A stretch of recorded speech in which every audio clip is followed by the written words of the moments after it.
All eyes on D. All eyes on D. Happy day, everybody. Happy day. All eyes on D. All eyes on D.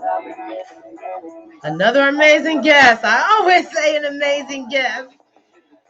People call him Jax, but his name is David Kelly. He runs the Let's Kick Ass in Palm Springs.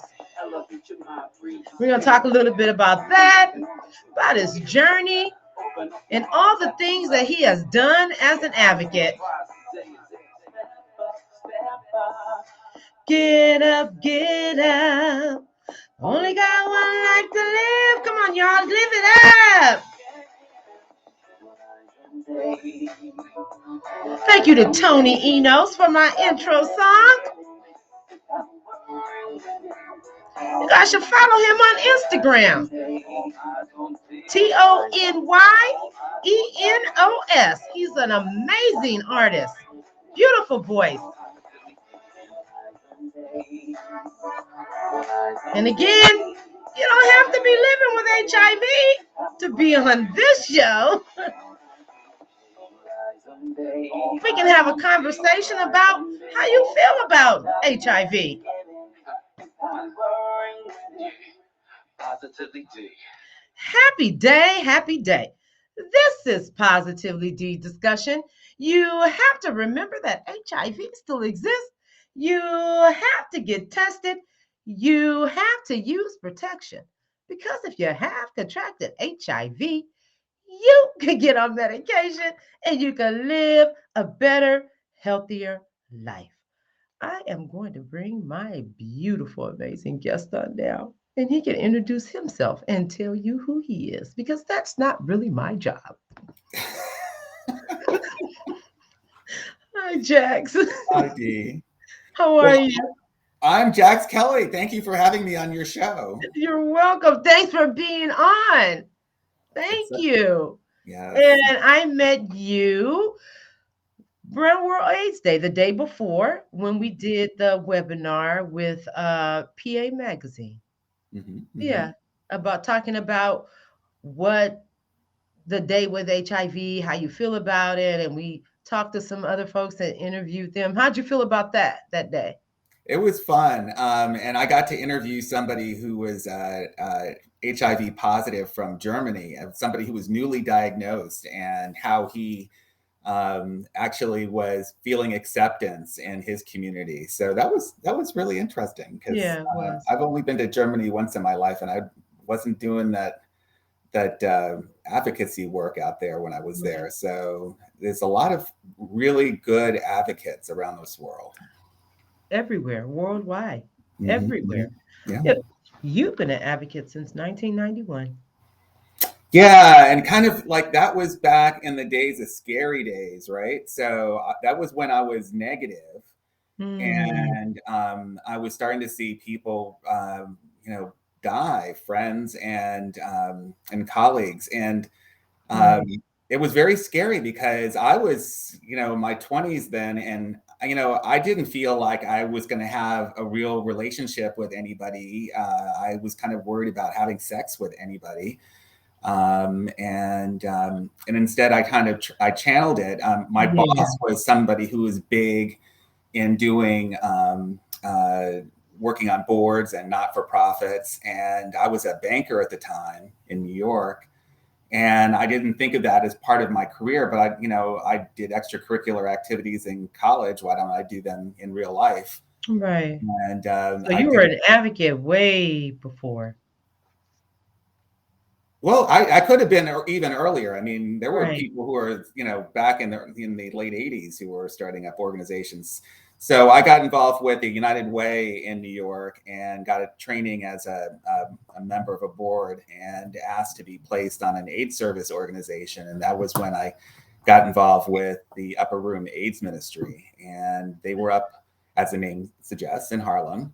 And they were really focused on people who are homeless and having addiction issues. and also HIV positive. Right. So it was a tough population, and it was a real introduction to um, public health for me. So and it's just something I've been building on ever since. Yeah. So, you know, I always say that we're here to give a service. Hmm. And sometimes I always say people don't understand that. I really feel that we're all put on this earth for service, Hmm. to give Hmm. back to other people, you know? And then in turn, that makes us feel good about what we're doing. And then it helps uplift us and keeps us going as well. Hmm. Um, you're doing that, and you've been doing that since, was it 1991? But it wasn't an easy journey for me Yeah. because the thing was, I was kind of a rebellious kid back then, and my father was somebody who had a degree, master's degree in social work, and I was just like saying, I ain't gonna be like him. I'm doing this other thing, you know. I'm doing this whole Wall Street thing. I'm gonna become a Right. banker. I'm gonna have clients and all this stuff and make Now money. look at you. And so I was just like doing that thing, and really, what changed my life even more than just having to do that work for the Upper Room AIDS Ministry was when I became HIV positive in Yeah. 2006. And that just brought me to my knees and just kind of really refocused what I was doing and how I was doing it. And brought me that level of Right. respect for community and broadened my heart. So, yeah, that was Yeah. really a life changer for me. Yeah. It changed your mind. It Mhm. changed your thinking and everything. No Wall Street for you then, right? Well, I'm still a little competitive,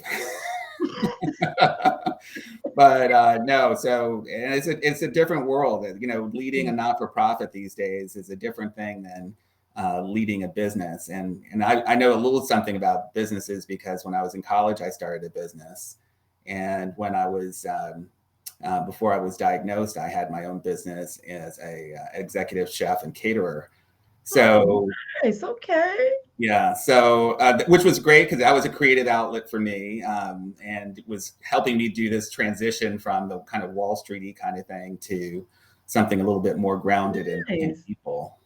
Hmm. Okay, well, if you're doing a little cooking still, we're gonna have to get you down here to Las Vegas and cook us up a meal next time when we have a big old birthday bash. Oh, I don't know. I'm like one of these people who, when I'm in the kitchen, I don't like to share the kitchen with anybody. I like poke knives in front of people. So get out of my kitchen. When I was doing the catering gig and I would do large gigs, I would have to hire people to be a sous chef with me in the kitchen, but I would like put them at the other end of the Oh kitchen. my God. You're one of those people, right? Get out of here. Let's talk about the reunion project. Yeah, yeah. Because it says that you are a treasurer of the reunion project. A lot of people don't know what the reunion project is. Tell everybody a little bit about what the union project is and what they do. Yeah. Well, you know what's really interesting about the reunion project? It's that there's so many things that it can be, and it's really new. So right now we're really the National Alliance of Long-Term Survivors of HIV, and we Right. collaborate with local and national HIV advocates, providers, and researchers, and then together we convene and connect individuals and communities. And so when it was started, just having this community of people who identify as long-term survivors was Right. just empowering in a way, and also to do this on a national level, um, where we could actually exchange ideas and objectives. So we're now in our second phase of development, and I think we got a little thrown off a little bit by COVID. I think everybody did in nonprofits because we couldn't meet in person like we wanted to. Yeah, yeah. But I think that's going to change in the next year. So that's something to be very hopeful about. Okay. Can But you? it was also good for me in a way because I'd also been a treasurer for my local library board of trustees, managing a $2 million endowment. And with my financial background, Wall Street background, I'm familiar with finances. So when they were looking for somebody, because our funders were interested in having somebody with that kind of experience, I just volunteered. I said, "Oh, I'll do this." Yeah. Nice. Yeah, I'm Yeah. telling you, you've done a lot. If you guys see his bio, Hmm? he's a he's a kick-ass guy. Well, Tez Anderson. He was the one who founded Let's Kick Yeah. Ass in San Yeah. Francisco years ago, and it was about 5-6 years ago that we started a chapter of Let's Kick Ass in Palm Springs, and it developed over the. I've been leading it now for about 3 years, and we're focused again on long-term survivors, but I like to say that we're open to everybody. I call it our membership really witnesses to the Yeah. plague years. So there's a lot of folks who were caretakers and caregivers during those times, and they have a similar mindset, I think, to long-term survivors. So we welcome all of those folks, and we do mostly social events, but it's also a good conduit for people who are looking to do surveys and do research about people living with HIV, especially aging with HIV, because we have so many people here. Palm Springs is a retirement community, and we have It's our beautiful here. yeah, and our membership grows because there are people who, when they get to retirement age, they say, well, where's a nice place for gay people to retire? And then they say, oh, let's go to Palm Palm Springs. Springs. It is though. Palm Springs is beautiful. It's so beautiful. Talk about what Let's Kick Ass offers in Palm Springs for people there. Yeah. So, like I was saying, it's really a social organization. So, what we try to do is we have monthly potlucks, we do coffees. We just started Nice. something. Yeah, we just started something recently. It's online, it's a weekly discussion group. But there's some things that we'd like to do, and part of my bio is that right now I'm going through this Masters of Public Health program at USC, and one of the projects that I'm working on right now for it is a research project about buddy programs, because this is something that we really did back in the days in the plague years, about trying to have support systems for people who are dying with HIV. Yeah. But now we're aging with HIV, and now we need those kind of support systems. So there's really not a. I don't know if there's a great way to do that yet, and so much of what we do as people when we're aging is really starting to isolate. So it's hard to get people to encourage them to actually do this buddy system, but that's why I'm doing the research right now. So hopefully Yeah. that'll It's all work. about that social connection, Yeah. with like-minded people who are going through the same things you're going through. And I was Hmm. talking to Tez about that too, about that social isolation. I'm Hmm. 52. Hmm. And so in a couple of years, I'll be living with HIV half my life. And I'm finding myself starting to social isolate, to Hmm. isolate myself. I'm not doing it purposely. And I keep asking myself, why am I doing this? Um, and he talked to me a little bit about it, but that social connection is it's so important for so many of us who live with HIV. You start to feel alone. Yeah, you really, your health actually gets affected when you do that. Yeah. So when you're isolating, you tend not to exercise as much. You don't go out, you don't take walks. You might not care about what you're eating. You might do like I used to do back in the day. Just turn on the TV, find a nice spot in the sofa, and just open up that half pint of ice cream and just keep going. Right. It's the So truth. those, Yeah. those are not healthy things, people. Yeah, and then when it starts to mess with your mental, Yeah. then the mental starts messing with your body, like you just said. So it's really unhealthy. But when you look up, you're not realizing that's what you're doing. And sometimes it's like you're so deep into it that you don't even know who to reach out to because you're so deep into that social isolation and that depression. Yeah. So thank you for having less kick ass there Yeah. and doing Can I, what you're doing to connect people. can I give your viewers a suggestion though? Because I think this is Sure. something that really has been working for me lately. Of course. Which is to, because I think we've even as we age, we still kind of connect somewhat in with social media and in our phones. And I think one of the things that is the simplest thing I think is been texting, right? So Right. you don't have to log on to a website or that you might find objectionable or whatever. But with a text, you can just send a message, and then also with texting, you can send pictures or memes or things. And I found that sending people on a daily basis some sort of an affirmation is really useful because Nice. you keep connected with them, as well as you just never know when that moment they Yeah. just really needed to hear something from somebody, and then you've already done it, right? Right. So I would pick I would this is I've what I've done is I have a few people who I do this on a daily basis no matter what, where I just send them messages, and it doesn't take much of my time, but I think it's impactful, and it's not exactly the buddy system I'd like to create, but it kind of, if I don't hear from somebody, and this has happened to me this year, if I don't hear from somebody after a couple of days, then I know that there's a reason for me to call and find out what's going on, Yeah. because actually somebody who was on my buddy list, my little text list, actually passed away this year. And I wasn't paying much attention to the fact that I wasn't getting messages back from him. Mm. But when we traced it back to when the last message I had, that's when he had the problem. Oh, I'm so sorry. Yeah. Yeah. So, do you suggest that other people in within their circle start a tech support?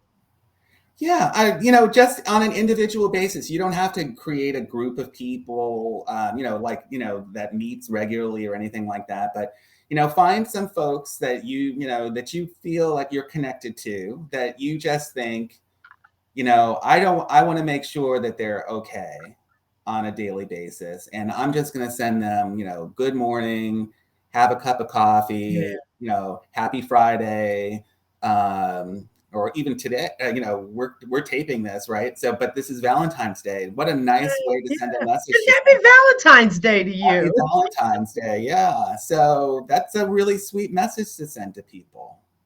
Yeah. So it is something that I have been doing for a long time. When I think of someone, I'll Mm. just say, I just want to tell you I love you today. Yeah. I do Right. that quite often. And then there's a group of us that we have a little text group just to Hmm. check in. Hmm. But I suggest, just like you, write some names down of some people that I always say that have struggled a lot, off and on, and just text them and see if they're okay. Hmm. Yeah. We had a friend, first person I ever met who lived with HIV, Hmm. um, and he committed suicide. Yeah. So that was really hard for me. Mm. And I think we think just because someone looks like they're doing just fine, and then when they go home and close the door, it's that loneliness, Hmm. and we don't realize it, once they get home. And so no one ever knew that he was struggling that bad. So we called him the bus stop advocate. He never wanted a ride. He always wanted to ride the bus, and he'd advocate on the bus and at the bus stop. That's what he did on his way to where he needed to go to. Nice. But when he got home, it was a different story, and no one knew that. So I don't, the suicide is really a tough issue, yeah, right? I mean, we just right. lost Miss USA, a really vibrant young Black woman who, had everything going for Yes. her, and somehow everybody in her life missed the signs. But they had a few interviews with her, like short interviews or videos that she had did on social media about Mm. how she was now taking care of her mental health in this way and Mm. trying to help other people. Hmm. But you just never know. People don't pay attention to those signs. And if she was making those posts on social media, her family probably should have. I mean, I'm not blaming them because it's not their fault, to pay attention to little signs like that. So yeah, God, But those are the people who I hope I'm catching, right? When I'm sending them these right. these morning messages, and when I send out these text messages, it's like, there's somebody who cares. I just want to let you know. Yeah, there's somebody there. There's always someone there. And we always say you're not alone. We Mhm. always think it's just us, but we're really not alone. There's so many people out there that you can reach out to, and people need to know that there's Yeah, someone there for them. yeah. Can I tell you something else that's like that's a Yeah, of spur in me right here? course. Because like one of the parts of my advocacy work, which is kind of a little bit lonely in a way, because it's part of it's about aging, right? So and people, when we're aging, we're just not supposed to be that exciting. We're supposed to find that room in the corner, that In the, iceberg somewhere to in the float rocking along. chair. Yeah. So what happened in California last year was that they passed this law, SB 258, which is an HIV and Aging Act, right? And it includes HIV positive people as what we call a special population, so that when the Department of Aging is considering anything that it's doing, it has to make accommodations for these special populations, right? And that's phenomenal, right? So that just puts Great. just puts us at the table in this aging world, which we have never ever anticipated being a part of, right? We weren't supposed to age. We were just supposed to die, right? So now Right. we're aging, and there's this whole infrastructure in this country all devoted to aging, and it's getting bigger because this entire country Beautiful. is aging, and we haven't really been a part of it. So I think it's so important that we do find a way to become a part of it. I've started sitting on a committee that's called an Equity and Aging Hmm. Advisory Committee that the governor of California put together as part of its master plan for aging. And I've actually started conversations on this committee about what are we doing for people who are aging with HIV, and the topic immediately goes to, well, what's the Department of Health doing about it? And it's like, no, no, no, this is Department of Aging. Right. We need to find out what you're doing about this, right? So it's a whole new conversation, and it's going to get interesting very soon. Oh, I wish And I was a fly on the wall on those yeah, and conversations. I really think we need advocates there. I think the hard part about us as a population of HIV positive people who are aging, we have gone through the AIDS crisis. We went through coming out. We went through marriage equality. Oh We my went God. through. We fought so many battles in our lifetimes, right? And to like get the strength and courage to show up one more time to start the fight for aging. And It's so the struggle is real. it's weary. It is weary, but you got to do it. And I'm glad to hear that you're thinking about it at your tender age, Oh, you think I'm tender, huh? because at least you've got more energy than some of my colleagues who are in their 70s, Yeah. who are amazing when they do this work, but it's like it's wearing on them, you Yeah, well, know. it's starting to I try to fight it, Jax. I really do. That mental part of, oh my gosh, I'm aging with HIV. I'm aging with HIV. And I try so hard to break that mental thought that keeps coming to me. Like, why are you talking to me? Get out of my brain. I don't want to listen to that. I know that I'm aging, but it's that aging with HIV that keeps nicking at my brain because I know just aging in general comes with a lot of health issues, Mhm. even when you are healthy. You can eat healthy and walk and still have some health issues that come along the way, diabetes, high blood pressure, high cholesterol. And then on top of that, now you're aging with HIV. And then these other issues come along from taking the meds for so long. But me and Tez had a conversation about pharmaceutical companies. Mhm. And I said to him that I'm not upset with the pharmaceutical companies. I tell them thank you because I am still alive, Jax. Mm-hmm. I'm still alive. Mm-hmm. And I know the medication is toxic. And we have to take it because if we didn't, we wouldn't be here, right? Mm-hmm. Mm-hmm. So it causes, I know that it causes all these issues after a while. After 20 years, people start seeing things happening to their body, like body aches. I have body aches, like really bad body aches sometimes. And I know that comes along with having a virus living in my body over 2 decades. Mm-hmm. So I just, I tell people just get up, smile, turn the music on, do something that makes you feel good. Yeah. Because if you don't, you're gonna get in that depressed rut that Mm-hmm. we don't want to see anybody get into. Right. Yeah. So, some of the things that I'm seeing is like, right, we were just talking about isolating, right? So if you start isolating, but then you realize, you need to go somewhere to take care of those aches and pains, Yeah. right?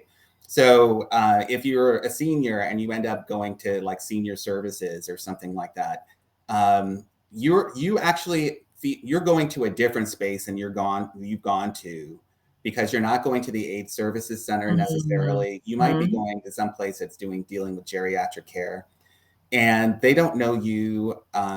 They don't know your HIV status really. They don't Right. know. They may not know anything about those intersectionality issues. They may not know about your sexuality.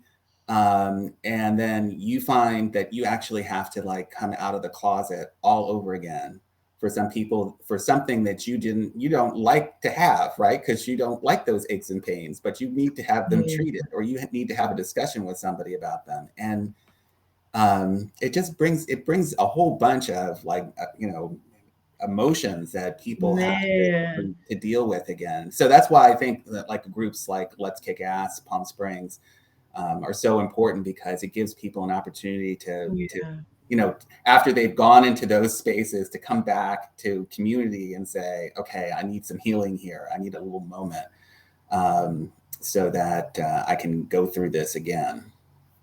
Well, when you just said that, you have to talk about if you go somewhere else, like to a senior center or senior care, and now you have to disclose, and you just don't want to do it. You rather be in that space where you don't have to. And I was just having a conversation a few days ago with a friend over the phone, and we were talking about dating. And Mm-hmm. I says, I don't want to do that anymore. I'm 52. I don't feel like telling people anymore that I'm living with HIV. I just don't want to do it anymore. And Hmm. it's not because I'm embarrassed or ashamed. I'm just tired of doing it. I'm tired of doing it. Yeah. So Well, there's but a I met my part husband. of me I that met really my wants husband who that. is HIV negative, and I had to, take the grips and tell them like I'm HIV positive. But then I also had this U equals U message, Yeah. so I had to do some educating, but it was all good, right? Because we're Right. used to educating people about U equals Yeah. U, so that's not Yeah. so hard. Well, I said to her, I said, well, if I'm at an event and people know who I am and they see me all the time and somebody walks up to me and says, hey, can I take you on a date? They already know who I am. It's easier that way. Oh, well, that's true too. I'm just getting to the point to where I'm like, I just don't feel like doing this dating thing anymore. And every person you meet, you got to tell them. And it's not the point of being rejected or anything. I'm just getting older. You Jax, know that's what? You know what's really funny, and what was this? This was in the about 2008, 2010, or something like that. I did a billboard, right, for an AIDS service organization in Los Angeles, where it said that this organization saved my life, right, and it identified me as HIV positive. right. And that was kind of like my way of like telling the world. I said, look, There it is don't there. ask me anymore about my status because it's on a billboard. All Go right. look for the billboard. Your face is there, plain and day, plain as day. So we have a campaign here, Mm. just in Las Vegas. It just hasn't launched yet. It's a U equals U campaign, and our faces are going to be everywhere. And I don't mind that, you Hmm. know. So Hmm. just like you just said, if somebody sees me, they're going to know already. I think that might make it a little easier for me. Well, that's what I thought too, but I still had to tell people, right? Uh, Or like I had posted this on Facebook, the billboard, and still people would like ask me, well, what was that billboard about? It's like, can't you read? sometimes people don't read. Sometimes people see posts and don't read. I'm Jackson. Let's talk a little bit about let's talk a little bit about you equals you and Mm. what it has done to you mentally when you first heard about it. I always ask people, did you believe it when you first heard it? Did you already kind of know, or did you struggle with it? You know, I think it was a struggle. And I think maybe it was a struggle because I suspected that somebody knew this all along and just didn't have the data to tell us or something. I don't know what it was, but I read something recently that somebody said there was something that made them think that they had known the data for a long time, Yeah. and it was based on, oh, I know what exactly it was. It was because of the effectiveness of the medications on mother to child transmission in pregnancy. And it's kind of like, yeah, that was awfully effective. Do you So, know in 2000 when I became pregnant, mm-hmm, even before when I became pregnant, I'm sorry, in 2000 when I became pregnant, I said, how am I not transmitting? They're telling right, me I can't transmit HIV to my child, but they're still telling me that I can transmit it to my partner. It never made any sense to me. And then a specialist that I was sent to an hour away that dealt with women who live with HIV who were pregnant, that's all she dealt with. right. She actually didn't say it in so many words, but she Mm, said that I couldn't transmit to my partner either, mm-hmm, because I'd had that question for her. right. So they knew. And that makes a lot of people angry because, we wish that we were told. It would have changed so many lives it would have changed if they would have just said something. Yeah, well, I think psychologically it could have helped. I think we still would The have had internalized stigma, I that's think what I'm I think saying. we would have still had the issue about people not wanting to get on medications Right, and, right, those right, kind of things that would have actually increased or, more likely would have had an impact on transmissions and right. fewer transmissions. But yeah, I think psychologically it would have been a lot lighter on our Mhm. heads if we were all Yeah. thinking U equals U back then. Yeah, I say it's the internalized stigma. It's not HIV is not killing us. It's the internalized stigma and the stigma that Exactly. society puts on it, Yeah. and the struggle that people have just knowing that they're living with it and in denial. Hmm. They're really in denial too. Hmm. And then that medication fatigue doesn't do any good either. Yeah. So you said you kind of knew about you equals you. Yeah, but it wasn't the data wasn't there, Yeah. right? I mean, it was like somewhere in Switzerland, I think that they had said it before the CDC said it, and so it was all just a matter of timing. And I think, I wasn't like, swinging off the trees, having sex with everybody in the planet kind of thing at Well, that that's what time. they thought we were gonna do. Right, right. You know, and especially with prep, right? I mean, they think that that's like the ultimate party drug. It's like, oh, we're going prep, and like all of a sudden we're just gonna be, doing it like rabbits. And but I think it gives people the peace of mind. Yeah. I have to admit I was a little slow to accept prep, but I think that was more because of kind of like what we're doing now with vaccine hesitancy. It's like, Right. why don't we trust the medical science more? Why don't we trust our doctors more? Why don't we, trust the pharmaceutical companies when they say that this is effective? It's hard to fathom, but we're like celebrating 10 years with prep, and it seems like we're just really starting to get it to going already. Still pushing it out though. It's Yeah. just in some states the amount of people who take PrEP is still very low. Yeah. Very Yeah. low. And it's almost covered by insurance companies these days, and it's like, well, it's really simple. Yeah, yeah. We got to talk about it more. And I Yeah. always say I need to talk about it more too. Yeah. We And really do. I know there's and even among the aging community, I think it's PrEP is never really marketed towards people who are over 50. Yeah. But I do know people who are over 50 who are on PrEP because they know better, right? He So said they know better. Good for them. Yeah, good for them. Well, I want to tell you thank you, Jax, for being a guest. You have done a lot of work in the community, and I always want to highlight just different people and what they do, and let people know who they are and follow them. You guys go to lkaps.org. It's Let's Kick Ass in Palm Springs, and you can follow Jax on Facebook too.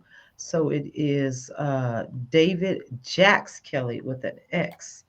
And are there any last words? Always ask. Give us some last words to motivate some people here.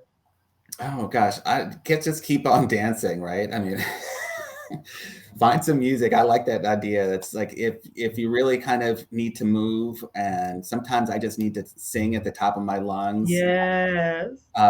which is great in California because people are driving, and I'll just be singing at the top of my lungs. Have the windows rolled up, thank you. But so you don't get that noise. But yeah, just do it. Just Yeah, let your just lungs. dance, you guys. Jack says, just dance. Turn on the music. All right. Thank you so much. I appreciate you, and thank you for being a guest today. Thank you so And much. happy Valentine's Day. Kisses to you. So many amazing human beings. My gosh, I love people. I really do love people, and they make me feel good. So, you guys, you know what? This is Positivity Discussion. You have to remember that HIV still exists. You have to get tested.